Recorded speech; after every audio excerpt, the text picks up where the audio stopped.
लेकिन कोमल का कबूलनामा इस केस का एक नया मोर्चा खोलता है। कोमल आखिर कहना क्या चाह रही थी? मिस कोमल अरोड़ा, तुम्हारे भाई अभिषेक अरोड़ा ने तुम्हारे साथ ऐसा क्या किया?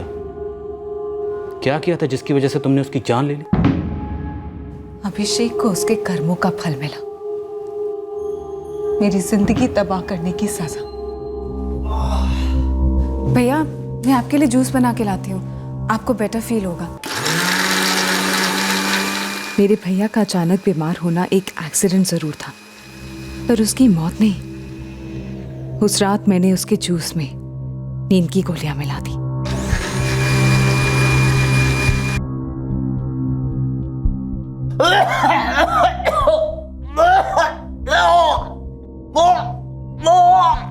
मुझे मालूम था कि उन गोलियों की वजह से अभिषेक को उल्टियां होंगी। भैया, भैया क्या हुआ? कोमल, वॉमिटिंग हो रही है और चक्कर भी बहुत आ रहे हैं। भैया, हम लोग हॉस्पिटल चलते हैं। नहीं हो पाएगा, एम्बुलेंस बुलवा लो जल्दी।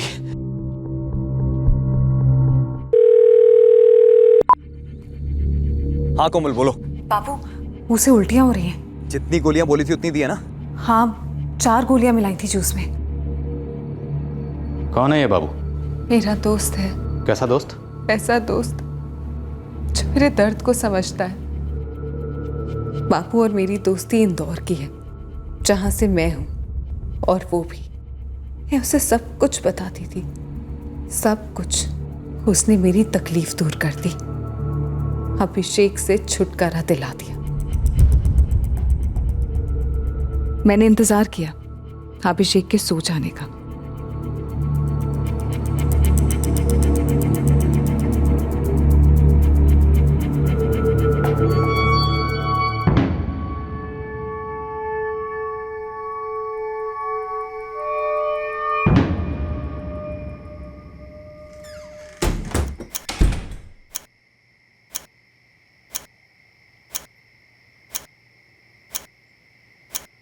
और फिर मैंने वही किया जो हमने प्लान किया था। मैंने शोर मचाया, कविता दी को बुला कर लाई, उन्होंने राजेश जी को बुलाया, और फिर हम अभिषेक की लाश को लेके हॉस्पिटल गए। अपने सगे भाई से इतनी नफरत? ऐसी भी क्या दुश्मनी थी कि तुमने अपने सगे भाई को जान से मरवा दिया? मैंने कहा था आपसे, सुनने की हिम्मत नहीं होगी आपकी। हिम्मत तुम जुटाओ और ये बताओ कि तुमने अपने सगे भाई का कत्ल क्यों किया?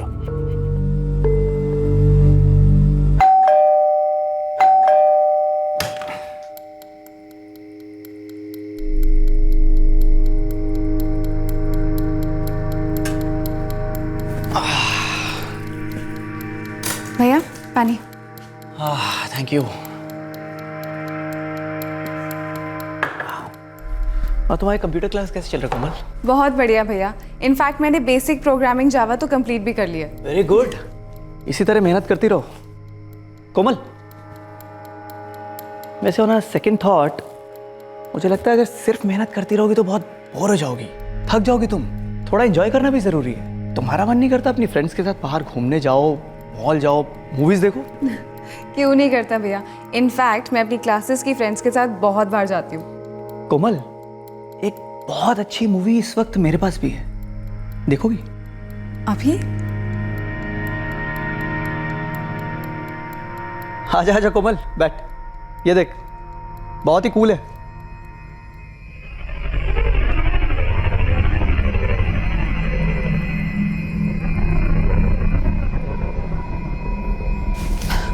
भैया, ये आप मुझे क्या दिखा रहे हैं? अरे इसमें स्टोरी भी है, तुझे पसंद आएगी।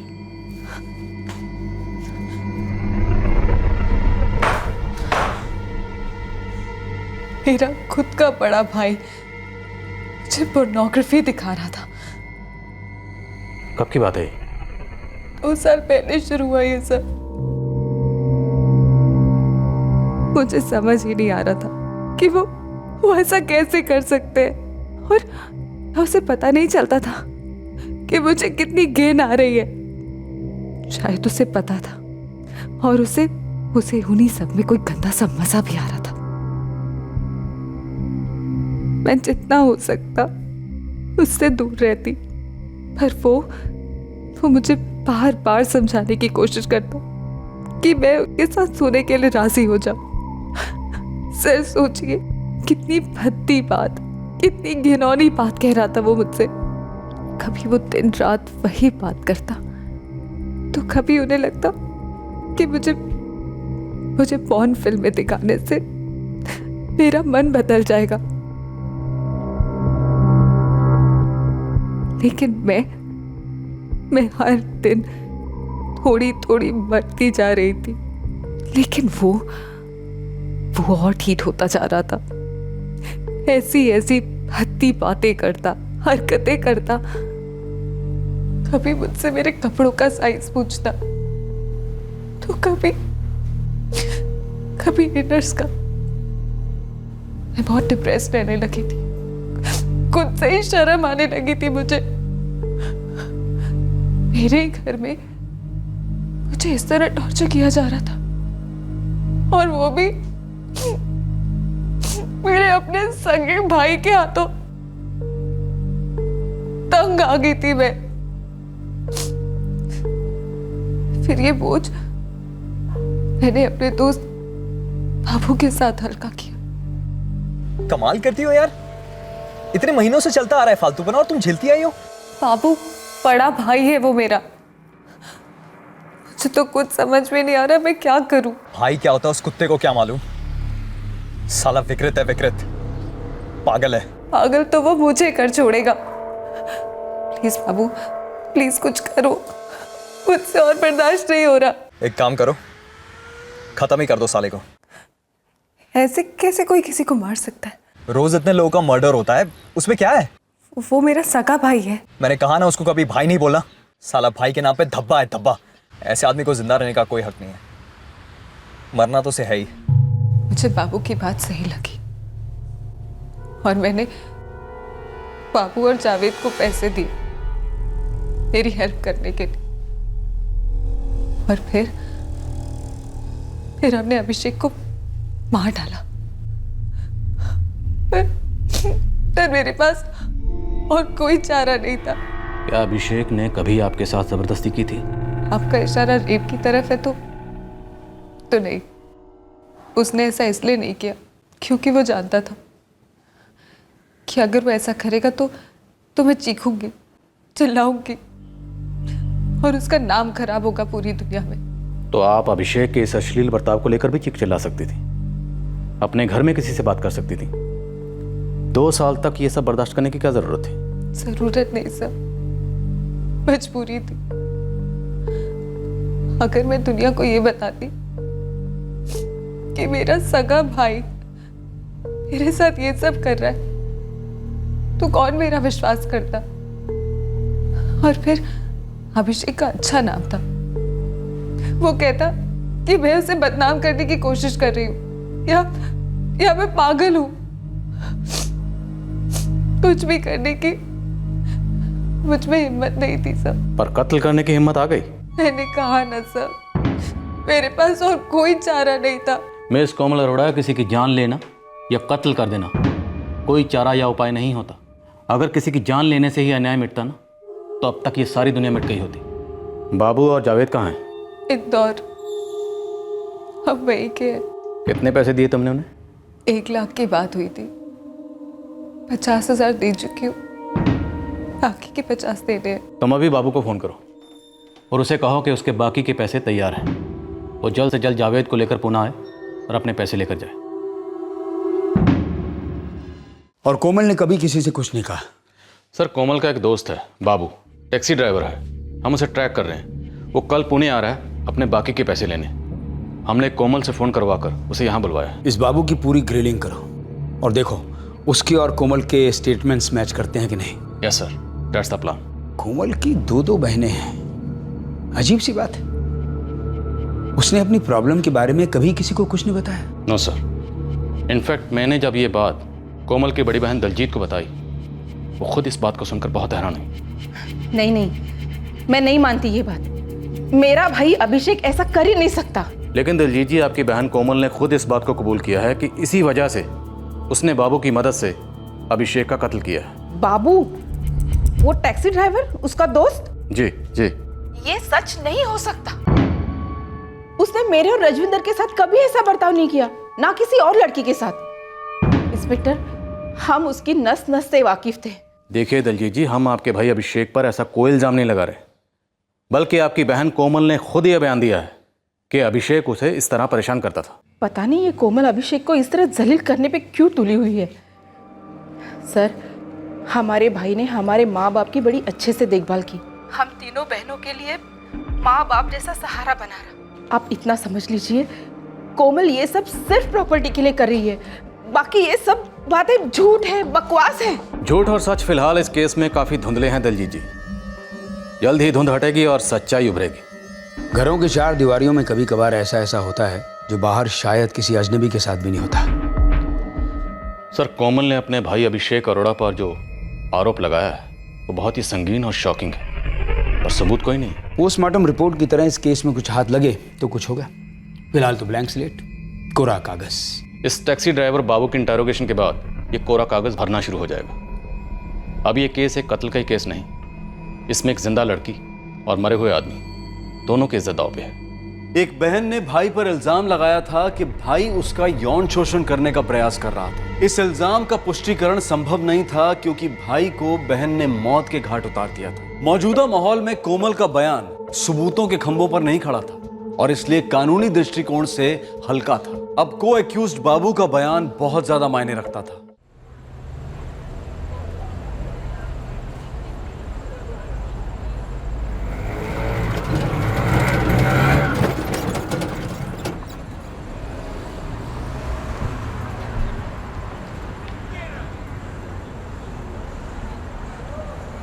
बाबू, 50,000 लेने आया है। आप लोग कौन है? कोमल ने भेजा है हमें, चलो हमारे साथ। अरे एक मिनट, कहाँ ले जा रहे हैं आप मुझे? अरे देखिए, मुझे पहले कोमल से बात करनी है। और मुझे तुझसे बात करनी है। डालो अंदर से। अरे किधर कहाँ ले जा रहे हैं? कहाँ ले जा रहे हैं आप लोग मुझे?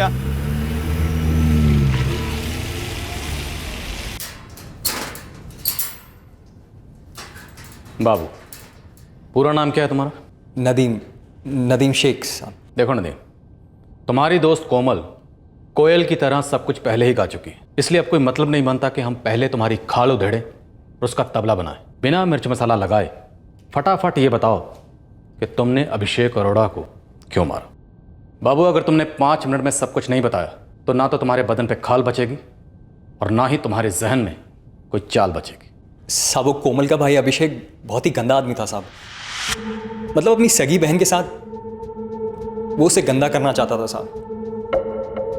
इतनी शर्म की बात है। लेकिन इतनी शर्म की बात जो कोमल अपनी बहन को नहीं बता पाई, उसने तुम्हें क्यों बताई, एक टैक्सी ड्राइवर को? साहब, टैक्सी चलाना मेरा पेशा है, लेकिन मेरी लोगों से बनती है साहब, पटती है। तो तुमने कोमल को पटाया? ऐसा नहीं है साहब। वो कोमल की बड़ी बहन दलजीत, वो अक्सर मुझे काम के लिए बुलाया करती थी साहब। कभी किसी पार्टी को घुमाना हो, इधर उधर जाना वगैरह वगैरह। इस तरह मेरी कोमल से बातचीत शुरू हुई और फिर दोस्ती। कोमल ने तुम्हें कब बताया कि उसका बड़ा भाई उसके साथ इस तरह की हरकतें करने की कोशिश कर रहा है? कोमल 2-3 महीने में एक बार इंदौर आया करती थी। पहले बहुत खुश रहती थी, लेकिन बाद में बहुत दुखी रहने लगी। मैंने कई बार उससे पूछने की कोशिश करी, लेकिन उसने कभी कुछ बताया नहीं। फिर 2 महीने पहले एक रात उसका मुझे फ़ोन आया और रो रो कर उसने अपनी सारी बातें बता दी साहब मुझे। पागल तो वो मुझे कर छोड़ेगा। प्लीज बाबू, प्लीज कुछ करो। और तुम लोगों ने फ़ोन पर ही अभिषेक अरोड़ा के कत्ल का प्लान बनाया? नहीं साहब, प्लान नहीं बनाया, बल्कि मैंने ही कोमल को समझाया कि इसमें तेरी कोई गलती नहीं है, गलती उसकी है। तू डर मत, मार डाल उसको। उसने मुझसे मदद मांगी और दोस्ती खाते में मैंने काम कर दिया साहब। दोस्ती खाते में या तुम्हारे बैंक के खाते में 1 लाख आएगा इसलिए? नहीं साहब, वो जावेद को देने थे और फिर इधर उधर जाने का खर्चा वगैरह वगैरह साहब। मारा कैसे अभिषेक अरोड़ा को? साहब, उस रात कोमल का मुझे फ़ोन आया। वो बोली आ जाओ भाई बीमार है, और मैंने उसे बेहोश भी कर दिया है। वो उसे पहले हॉस्पिटल भी लेके गई थी साहब। तुम पुणे कब आए थे? साहब, कत्ल करने के 1 दिन पहले साहब। तो तुम अपने दोस्त जावेद के साथ कोमल के फ्लैट पर गए, वहाँ तुम लोगों ने अभिषेक अरोड़ा का गला घोंट दिया? जी साहब। फिर हम दोनों वहाँ से निकल गए साहब, लेकिन जाने से पहले पक्का कर लिया था कि वो मर चुका है। फ्लैट में दाखिल कितने बजे हुए थे? लगभग रात के 3 बजे। बिल्कुल गहरी नींद में है।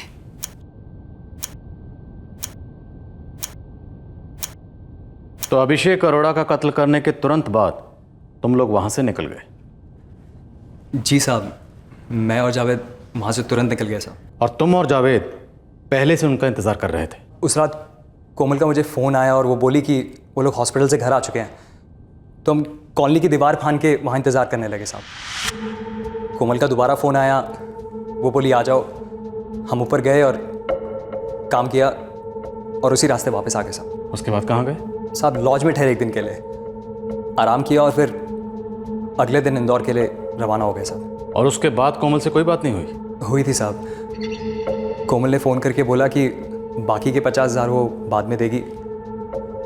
उसके बाद हम इंदौर के लिए निकल गए साहब। तुम्हारा साथी जावेद मिर्ज़ा कहाँ है? वो इंदौर में है साहब। इंदौर में कहाँ?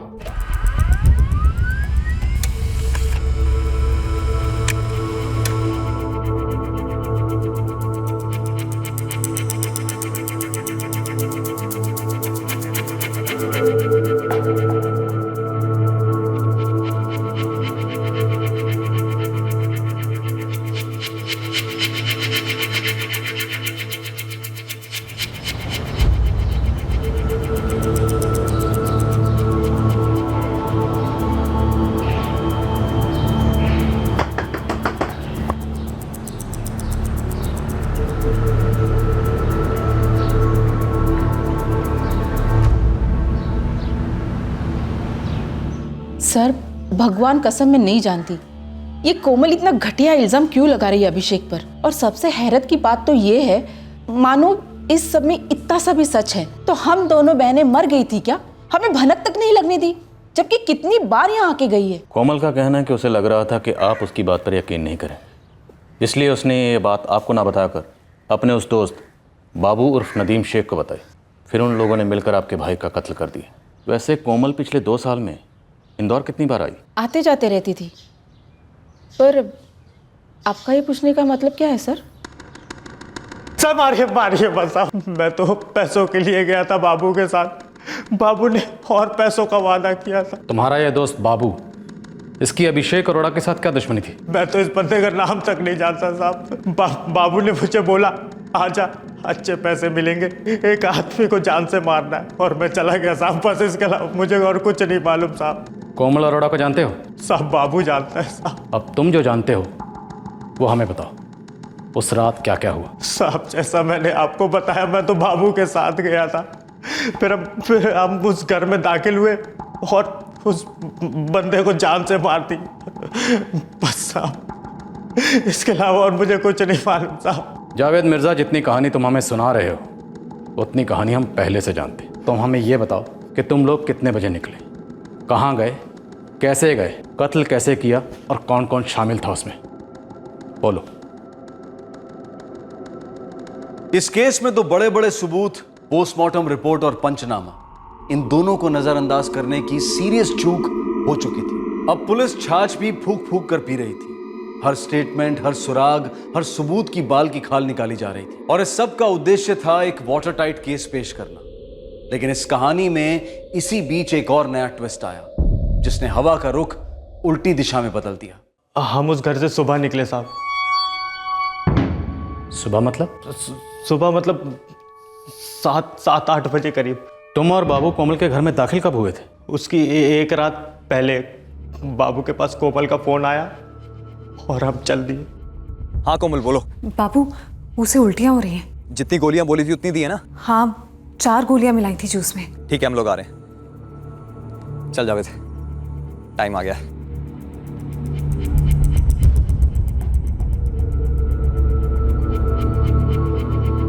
अभिषेक अरोड़ा का कत्ल करने के बाद तुम तीनों ने क्या क्या किया? साहब फिर हम उसके कमरे से बाहर आ गए। जावेद तू थक गया होगा, एक काम कर, थोड़ी देर सोफे पे सुस्ता ले, हम कुछ देर में निकलेंगे, ठीक है?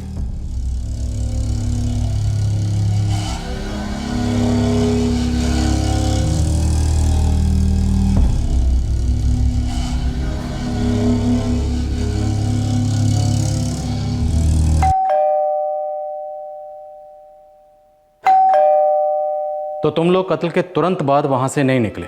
नहीं साहब, मैं थोड़ा देर सोया वहाँ पर, फिर उसके बाद निकले हम। और बाबू और कोमल दोनों एक साथ थे कोमल के कमरे में?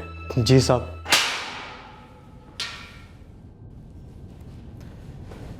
मिस कोमल अरोड़ा, हमारी ये जो लेडी कांस्टेबल हैं ये आजकल बड़ी उदास रहती हैं। इन्हें किसी को पीटने का मौका ही नहीं मिलता, क्योंकि हमारे इस इंटरोगेशन रूम में जो भी आता है वो बिना कुछ छुपाए पहली दफा में ही सारा सच बाहर उगल देता है। कहा ना मैंने, अभिषेक मुझे टॉर्चर करता था और इसलिए हताश होकर मैंने जावेद और बाबू के साथ मिलकर उसका कत्ल कर दिया। लेकिन कहानी यहां खत्म नहीं होती, कहानी में ट्विस्ट है। और ट्विस्ट ये है कि तुम पुणे से इंदौर सिर्फ अपनी बहन से मिलने नहीं जाती थी, तुम पुणे से इंदौर जाती थी इस बाबू से मिलने। और ये बाबू भी स्पेशली इंदौर से पुणे तुम्हें यहां मिलने आता था। हाँ साहब, यहाँ आते जाते रहते, मैं इन्हें पहचानता हूँ। कत्ल की रात, कत्ल के बाद तुमने और बाबू ने तुम्हारे कमरे में रात गुजारी एक साथ। और सच ये है मिस कोमल अरोड़ा कि बाबू सिर्फ तुम्हारा दिल हल्का करने वाला दोस्त नहीं है, वो तुम्हारा दिल धड़काने वाला दोस्त है। Is your boyfriend. शुरुआत बेशक दोस्ती से हुई, लेकिन बाद में इस पुणे इंदौर के दोस्ती वाले हाईवे पर रोमांस की गाड़ियां बड़ी तेजी से दौड़ने लगी।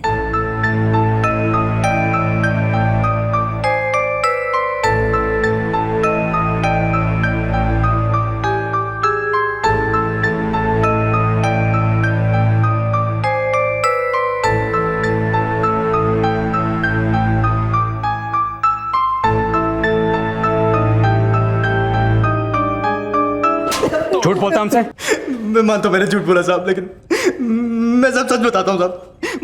मारे नहीं साहब। तुमने और तुम्हारे बॉयफ्रेंड बाबू ने बड़ी ही सफाई और चतुराई से बिल्कुल एक से बयान दिए, लेकिन वो कहते हैं ना, तीन तिगाड़ा काम बिगाड़ा। तुम्हारे इस तीसरे साथी जावेद ने तुम्हारा सारा बना बनाया काम बिगाड़ दिया और हमारा काम आसान कर दिया। उससे क्या फर्क पड़ता है कि वो मेरा दोस्त हो या बॉयफ्रेंड? बात तो एक ही है, वो अभिषेक जैसे दरिंदे से छुटकारा पाने में मेरी मदद कर रहा था। मिस कोमल अरोड़ा, तुम अच्छी तरह से जानती हो कि अब हम अभिषेक से कुछ नहीं पूछ सकते, क्योंकि तुमने उसका गला दबाकर उसकी आवाज को हमेशा हमेशा के लिए खामोश कर दिया। पर अभिषेक हमसे बोला। क्या? तुम्हारे अपने बड़े भाई अभिषेक अरोड़ा ने हमें बताया, जावेद की जुबान से। उसी ने हमें बताया कि कैसे एक बार तुम और तुम्हारा बॉयफ्रेंड बाबू रंगे हाथों पकड़े गए थे।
बाबू नाम है उसका। कहाँ से है? वो इंदौर की दोस्ती है हमारी। है कौन है बाबू? और किस तरह की दोस्ती है तुम्हारी उससे? एक तो दूसरे धर्म का लड़का, ऊपर से ड्राइवर। क्या बकवास कर रही हो तुम कोमल? उसका धर्म और काम मेरे लिए मायने नहीं रखता भैया, मैं उससे प्यार करती हूँ। फिजिकल रिलेशन रखने को प्यार नहीं कहते, समझी? जो हुआ सो हुआ। मैं इसे तुम्हारी एक छोटी सी भूल समझ के भुला दूंगा, लेकिन आइंदा अगर तुमने उस लड़के का नाम भी लिया ना, तो मुझसे बुरा कोई नहीं होगा। Remember that. मैं उससे शादी करूंगी और आप मुझे रोक नहीं सकते, और ना आप मुझे धमका सकते हैं। तेरी तो तुमने सिर्फ इसलिए अपने बड़े भाई को मार डाला क्योंकि वो तुम्हारे और तुम्हारे बॉयफ्रेंड बाबू उर्फ नदीम शेख के रिश्ते के खिलाफ था? वो मेरी फीलिंग समझ नहीं पा रहा था। मैं बाबू से सच्चा प्यार करती हूँ तुम्हारा सच्चा प्यार झूठ, घटिया इल्जाम और सोचे समझे कत्ल की नींव पर खड़ा है। अगर पकड़ी गई तो क्या बोलना है, इसकी तैयारी भी तुमने पूरे सटीक तरीके से कर रखी थी। साहब भेड़ बकरियों की तरह मारता था मेरी कोमल को साहब वो। और तुमने भेड़ बकरी की तरह उसका कत्ल कर दिया, गला दबाकर उसकी जान ले ली। प्यार करता हूं मैं कोमल से, जान भी दे सकता हूं साहब उसके लिए। कोमल तुझे ऐसा देखता हूं ना तो खून खौलने लगता है मेरा, कसम से कह रहा हूं। कसम तो उसने खाई है, मेरी अर्थी उठाएगा, लेकिन तुम्हारे घर के लिए मेरी डोली नहीं उठने देगा। इन अर्थी, इन डोली, इन सब से कहीं दूर भाग चलते हैं। तुम्हारे भाई, इनकी पहुंच, उसकी नजर सबसे दूर। नहीं बाबू, हमारी लाइफ की शुरुआत तब तक नहीं हो सकती जब तक एक जहरीली लाइफ खत्म ना हो। क्या कहना चाह रही हो कोमल? वही बोल रही हूँ जो सही है। मैं दिल और दिमाग दोनों की बात कर रही हूँ बाबू। हम भैया को मार डालते हैं, उसके बाद उनके दोनों फ्लैट्स, उनकी गाड़ी, सब कुछ सिर्फ मेरा हो जाएगा, सिर्फ मेरा। और फिर वो हमारा ही तो होगा ना कोमल। लेकिन पकड़े गए तो जिंदगी भर जेल की सजा हो जाएगी। बाबू, इस वक्त जिंदगी कोई जेल से कम है क्या? सुनो, ये सब एक एक्सीडेंट लग सकता है। कैसे? देखो, भैया को माइग्रेन की प्रॉब्लम है, तबीयत खराब हो सकती है और फिर डेथ भी हो सकती है। वो सब तो ठीक है कोमल, लेकिन कभी पकड़े गए तो? पकड़े गए तो क्या कोमल? बाबू, मैं बोलूंगी कि मेरे पास कोई चारा ही नहीं था। वो आदमी हैवान था, वो अपनी छोटी बहन की इज्जत पे हाथ डालना चाहता था, अपनी ही छोटी बहन को अपनी वहशियत का शिकार बनाना चाहता था। लेकिन पकड़े तो फिर भी जाएंगे कोमल। लेकिन दुनिया, अदालत, सबका दिल पसीज जाएगा जब मैं अपनी दर्द भरी कहानी सुनाऊंगी। सजा तो फिर भी होगी ना? पर काफी कम होगी। हम जल्दी बाहर आ जाएंगे और फिर हम हमेशा साथ रहेंगे। कोमल, तुम्हारे बॉयफ्रेंड बाबू ने तो सारा जिम्मा तुम्हारे ऊपर डाल दिया। उसका कहना है कि जो भी किया कोमल ने किया, वो तो महज एक प्यादा था, उसने वही किया जो तुमने उसे करने के लिए कहा। झूठ बोल रहा है वो, हम दोनों इसमें बराबर के हिस्सेदार थे। इनफैक्ट केस क्लोज हो जाने के बाद भी पूरी प्लानिंग चल रही थी कि कब सब कुछ कैसे होगा। उसने तो ये भी कहा है कि तुम्हारे बड़े भाई अभिषेक का तुम्हारे साथ ही अश्लील बर्ताव वाला एंगल भी झूठ है, एक ऐसा झूठ जो सिर्फ तुमने बुना है। हाँ, वो झूठ है, पर ये झूठ भी हम दोनों ने साथ में ही बनाया। तो मतलब तुम्हारे बड़े भाई अभिषेक अरोड़ा ऐसे नहीं थे, तुमने उन पर ये झूठे और घटिया इल्जाम लगाए थे, तुमने अपने बचाव के लिए उनका नाम उछाला। उससे क्या फर्क पड़ता है, वो तो मर चुका है ना, तो उसे नाम से क्या लेना। और हम जिंदा लोगों की जो जिंदगियां उछल रही थी, उसका क्या। तुम्हारे बड़े भाई ने तुम्हारा लव अफेयर रोकना चाहा, इसके लिए ना तुमने सिर्फ उसका कत्ल किया बल्कि उसकी इज्जत को भी चूर चूर करना चाहा। जब मैं उसकी जिंदगी में दखल नहीं दे रही थी तो मेरी जिंदगी में दखल देने का हक उसे किसने दिया? तो तुम्हें यह हक किसने दिया था कि तुमने उसकी जान ली? उसका नाम उछालने का हक, बदनाम करने का हक, उसकी इज्जत को चूर चूर करने का हक। यह हक किसी को नहीं होते, ये संगीन जुर्म होते हैं और अब कानून भी हक से अपना फर्ज निभाएगा। ये एक निर्मम हत्या है, कोल्ड ब्लडेड मर्डर। एक बहन ने एक भाई का सिर्फ इसलिए कत्ल कर दिया क्योंकि उसे उस बहन के अफेयर से आपत्ति थी। आरोपियों ने कई कोशिशें की हैं ये साबित करने की कि पीड़ित अभिषेक अरोड़ा अपनी छोटी बहन कोमल अरोड़ा का मानसिक रूप से यौन शोषण कर रहा था, पर आरोपियों की दलीलों को साबित करने वाले कोई ठोस सबूत पेश नहीं हुए हैं। सर्कमस्टेंशियल एविडेंस के आधार पर यह अदालत आरोपी कोमल अरोड़ा, आरोपी नदीम शेख उर्फ बाबू और आरोपी जावेद अली को अभिषेक अरोड़ा की हत्या में दोषी पाती है और तीनों को IPC section 302 for murder, IPC 34 for common intention और IPC 120B for criminal conspiracy के तहत उम्र कैद की सजा सुनाती है।